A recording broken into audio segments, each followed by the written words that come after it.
The Witch Doctor, perhaps the oddest of the Nephilim fighting to save Sanctuary, he is a magic user quite unlike the standard mages and summoners we've seen before.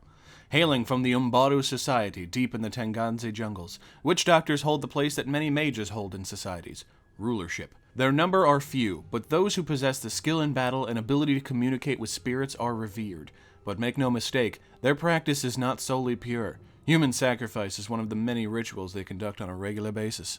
You see, witch doctors revere something known as the unformed land. They believe this land is the true reality, where the spirits dwell and guide the witch doctors. The beings they believe to be gods allow their energy to flow into Sanctuary into all living beings. Each being has a thread that connects them to the unformed land, and being severed from it causes excruciating pain.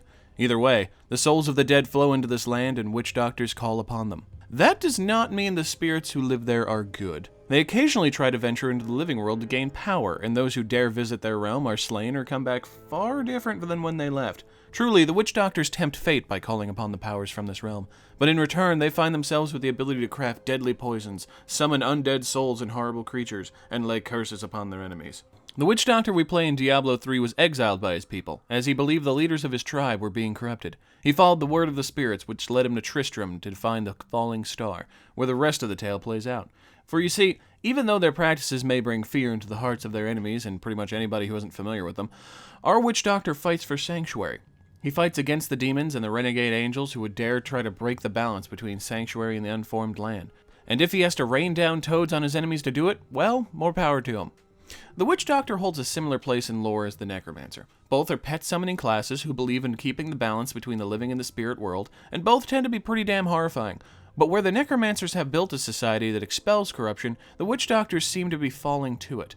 Perhaps they'll show up in a future expansion, Now, beyond this, I wanted to talk about an interesting note in Diablo lore related to this that doesn't need its own video. The unformed land that witch doctors revere and the spirit world that necromancers call upon might be one and the same, but it also shows an afterlife spirit realm that is unique to Sanctuary that we haven't seen. Human and Nephilim souls don't go to heaven or hell unless their specific soul was claimed by one of those factions. They go to a third realm that seems to be powering these two classes. It's even stated that Malthael tapped into this realm to gain some power. I'm curious, as given that Sanctuary was created by the World Stone as a haven for angels and demons, how its creation plays into the spirit world and to those who tap into its power.